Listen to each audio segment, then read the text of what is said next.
We are recording. Good evening. My name is James Reifschneider. I'm the Assistant Chief of Police with the Palo Alto Police Department. Welcome to our 2025 update for AB 41 military equipment. Thank you for those that are here. Thank you for those who may be watching this as a recording at a later time. So let's get started. The purpose of this meeting is twofold. One, to provide an overview of the specialized equipment that the Palo Alto Police Department possesses and uses. And secondly, to allow community members like yourselves the opportunity to ask questions or express any concerns you may have about those types of specialized equipment. So let's talk a little bit about the background of AB 481, how it came to be, why we have to have this type of community meeting on an annual basis. So back in September of 2021, Governor Gavin Newsom signed a series of policing reform bills, including Assembly Bill 481, otherwise known as AB 481, which regulated the acquisition and use of certain types of military equipment by local law enforcement agencies. In September of 2022, in accordance with 481, the Palo Alto City Council adopted an ordinance approving the Palo Alto Police Department's Policy 716 military equipment. The ordinance was last renewed in November of 2024 and is set to be considered for renewal again on December 8th of 2025. So AB 41 includes 15 different types of specialized equipment that's deemed military equipment and subject to regulation. The Palo Alto Police Department has equipment that meets 5 of those 15 categories, including a command and control vehicle. So if you've not seen our Mobile Emergency Operations Center or our MEOC, think of basically a big RV with satellite dishes and antennas all over it. It's used for a variety of functions, but our most common use is out at a critical incident. We can use it in lieu of having a full dispatch center. We can use it to gather and plan for an operation or monitor the operation as it's going on. Those types of vehicles qualify under AB 41, and so we talk about it tonight. The second category of military equipment that Palo Alto PD possesses is less lethal munitions. So those are a category of projectiles that typically are made of some type of rubber. In our particular case, we're talking about a rubberized, what's called a baton, that's fired from a weapon called a Sage.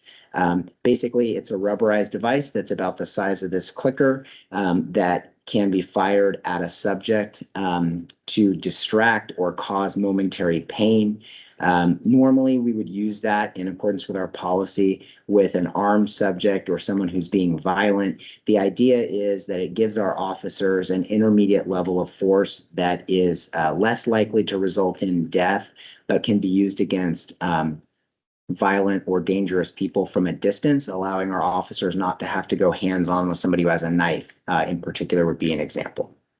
The third type of equipment that we have that's regulated is chemical agents. So think gas is the most common. So that would be used most typically for, say, a barricaded subject who's in a house refusing to come out, usually armed. And in lieu of having our officers force their way into a house and perhaps force an armed confrontation, we can insert gas into that house, make it uncomfortable for the person to be in there while not inflicting any permanent harm on the person. Hopefully they choose to give up and come out, and we can confront them in a safer environment. The fourth type of equipment we have that qualifies is what's called diversionary devices. You may have heard the term flashbang. It's essentially a device that's about the size of a small can of soda. When you throw it, it basically lets off a big bang and a flash of light. It's intended to be a distraction, or a diversion, why it's called a diversionary device. So if our officers, usually tactical officers, which means our SWAT team, is making entry into a house or a business or otherwise into a dangerous circumstance, it can be helpful for them to create a distraction or a diversion for an armed subject so that that subject is paying attention elsewhere. Our officers can safely insert themselves and have the element of surprise instead of having to go directly on with an armed subject. The next category is a long-range acoustic device, otherwise known as an LRAD. You can think of that as basically you can basically think of that as a megaphone on steroids. It's basically just a really loud megaphone, but in particular, it has the function of being directional. So whereas a megaphone, you hold it up and it projects a very wide berth of noise, the LRAD has the capability of being narrowed down in scope so that you can direct the noise very specifically at the area or the home that you're trying to direct your communications to in a loud but clear way.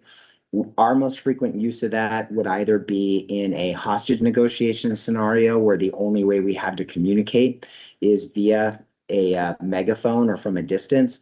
The other time we've used this is actually in trying to communicate with a missing person we're trying to locate, or I can particularly remember a circumstance where we had a car that went off the roadway and down a ravine off of Skyline up near Page Mill, if you can picture that in your mind.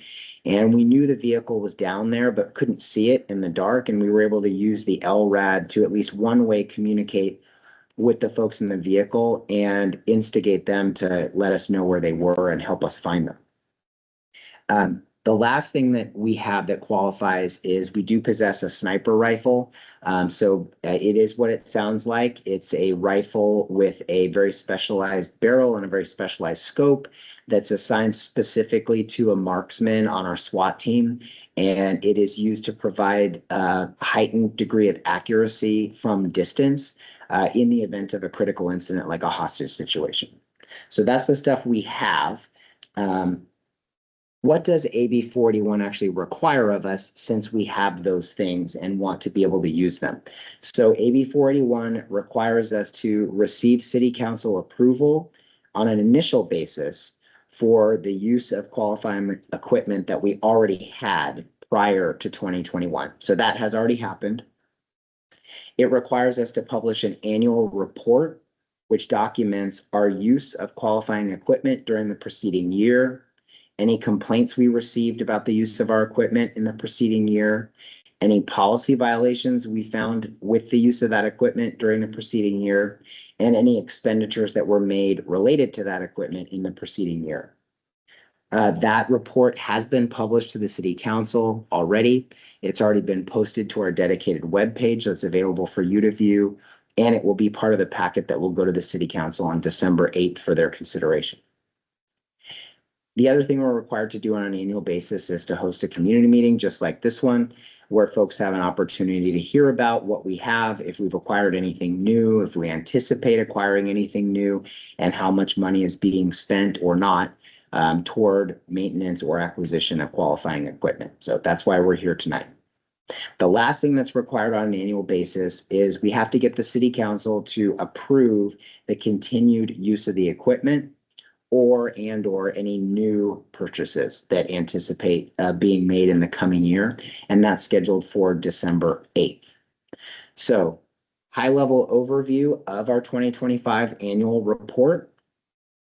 Really only two types of equipment that we own that were used in the past 12 months for anything operational.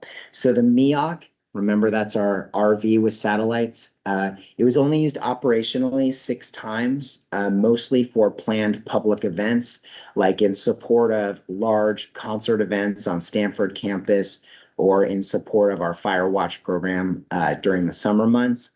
Otherwise, it's deployed regularly for training and maintenance so that it's ready in the event of a critical incident. Our less lethal launcher was used 1 time in the last 12 months, and that involved an incident where a suspect was armed with a knife and refusing to surrender and ultimately charged at the responding officers after a period of negotiation. The less lethal launcher was used effectively in that the subject was struck once with the less lethal baton round and dropped the knife and was safely taken into custody without any use of force by our officers to do that. We had a drone, 3 uses of a drone within the last 12 months. I want to point out that Palo Alto PD does not own a drone. So we have authorization under our policy approved by council to use a drone under special circumstances, but we don't actually own one. So in these three cases, a drone was requested of a surrounding or neighboring agency, and they came and operated the drone to support our operation. So in one case, we had a stolen vehicle that crashed, and a number of suspects from within the vehicle fled on foot. We requested the assistance of Sunnyvale Department of Public Safety. They brought up their drone and used that to help us surveil the area just outside of where the stolen vehicle came to rest to try to help us apprehend those suspects. The second incident, also involving the Sunnyvale Department of Public Safety, was we had an elderly person who went missing from their home and was believed to have left on foot. And they were in a wooded area, which made it challenging for us to get in there and look. And we asked Sunnyvale Department of Public Safety to come with their drone, and their drone was actually able to help us successfully locate this elderly man and get him home and get him some medical attention. The third incident where a drone was used with the assistance of another agency was a case where we actually had a fatal collision. And with the assistance of Mountain View Police Department's drone, our critical response team that comes out to investigate fatal collisions, they were able to use the drone to take aerial photos and footage of the collision scene, which helps them to reconstruct the facts and map out what happened in the collision. So other items we're required to cover as part of the annual report. Did we have any complaints? The answer is no. In the past 12 months, we received no complaints from citizens regarding our use of any of this equipment. Did we determine there were any policy violations? No. The uses I described were all deemed to be within policy. And then as far as expenditures, you'll note very little. The MEOC, there was approximately $17,000 that was spent to maintain it, which is more or less what it costs on an annual basis to keep that thing operational because of all of the electronics that are inside. And then as far as our diversionary devices and chemical munitions, while we didn't use chemical munitions in an operational manner over the last 12 months, our SWAT team, in order to be proficient with those devices when they do have to use them operationally, they use rounds in a training setting throughout the year. And so we have to replenish that supply of diversionary devices and chemical munitions on an annual basis to make sure we have an adequate supply in the event of a critical incident. And that was about $3,000. So planned expenditures for the coming year. The estimate is that there's actually a need to do some maintenance and repair on the MEOC over the next year, which could cost as much as $45,000 to do. We do need to replace some ammunition specifically related to our sniper rifle and could cost as much as $2,500. We do need to replenish our diversionary device cache, and that could cost as much as $1,500. So there's no existing plans for us to acquire new types of equipment, but I do want to take a moment to talk about drones. So the police department here in Palo Alto, as I said, we don't currently own any drones, but we are exploring the possibility of acquiring drones in the future. So we're not to the point yet where we have a plan that's specific enough to include in our annual report and seek council approval for. If we get to the point in the coming year where we are ready with such a plan, the law would require us to come back to council with an amended military equipment policy and an amended surveillance use policy. So council would have an opportunity, the public would have an opportunity to hear about our plan. Council has an opportunity to review it, review our intended uses, and approve or not approve the acquisition of drones. So next steps. So having now done the annual report, published it, that is, having now at the end of tonight conducted a community meeting and given folks an opportunity to ask any questions or express any concerns.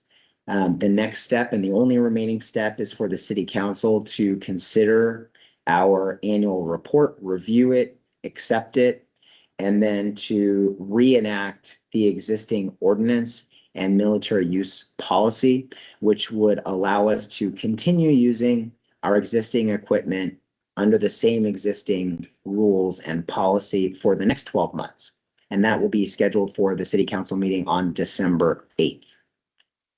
So if you have any questions or concerns that you didn't get a chance to ask tonight, or you think of after tonight, there is a way to get those questions answered, actually several ways. So we do have a dedicated AB 481 webpage on our police department website. You can look at our policy there. You can look at prior staff reports. You can look at the ordinance itself. You can look at this annual report, and you can look at, or you may already be looking at, a recording of this meeting. That can be found at www.paloalto.gov/PAPD equipment. So are there any questions in the room? I don't see any questions in the room. So with that, we can conclude our meeting for tonight, and I appreciate your attention.